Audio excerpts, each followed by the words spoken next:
Weekend का नाम सुनते ही लगता है आराम, मस्ती। पर क्या घर में सबके लिए वीकेंड का मतलब यही होता है? अरे वाह, कल तो सैटरडे है, मतलब फुल ऑन पार्टीज, मूवीज और धमाल। लेकिन उसी घर की दो बहुओं, सपना और आरती के लिए सैटरडे नाइट एक बुरे सपने जैसी है। तो आखिर क्यों एक ही रात किसी के लिए पार्टी और किसी के लिए सजा बन जाती है? देखिए, एक तरफ पूरा परिवार चिल कर रहा है और दूसरी तरफ सपना और आरती बस काम काम और काम। मतलब परिवार की छुट्टी का दिन इनके लिए डबल मेहनत वाला दिन बन जाता है। और फरमाइशें देखिए, टिक्की चाट से लेकर पास्ता तक, और बनाने वाले सिर्फ 2 हाथ। और पार्टी खत्म? नहीं, इनका काम तो अब शुरू हुआ है। रात 2 बजे तक बर्तनों का पहाड़। और संडे, वो तो और भी मुश्किल।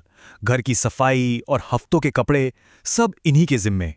हद तो तब हो गई जब खुद की एनिवर्सरी पर भी इन्हें बस सबकी सेवा ही करनी पड़ी।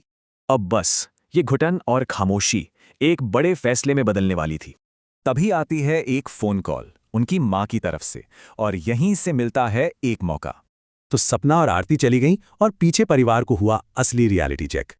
किचन का हाल तो पूछिए ही मत। खाना जला, सब कुछ फैला, पूरा कबाड़ा हो गया। और स्मूदी बनाने चले थे, नतीजा दीवारों और कपड़ों पर मॉडर्न आर्ट। तो स्पेशल सैटरडे नाइट डिनर बना मैगी नाइट। क्या बात है। अगली सुबह जब चाय तक नहीं मिली और घर गंदा पड़ा था, तब अकल ठिकाने आई। और फिर ससुर जी ने कह ही दिया, इन दोनों के बिना तो घर घर ही नहीं लग रहा। बस फिर क्या था, परिवार को अपनी गलती समझ आई और उन्होंने दोनों से माफी मांगी। और अब घर में बने नए रूल्स। सैटरडे को सब मिलकर काम करेंगे और संडे को बहुओं की छुट्टी। और बस इस एक बदलाव ने वीकेंड की पूरी पिक्चर ही बदल दी।